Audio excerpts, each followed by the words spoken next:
Mijin Yanmata TV, ku danna subscribe, kara ku danna alamar ƙararrawar sanarwa domin samun shirye-shiryen da zarar mun ɗaura.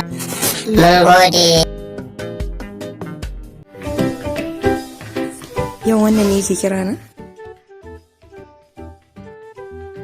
Salamu alaikum. Na'am, yes. Yau an tuna da ni kenan. Wallahi na ɗayan kewanki ne. Yawan abinci kake ci? Abinci nake ci.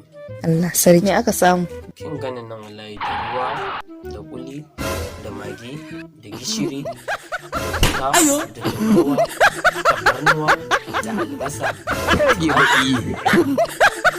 attarugu, da shinkafa. Ban gane ba, wannan irin gwamutsi ne. A yana da shinkafa jilas. Shine sai ka mun wannan lissafin duka?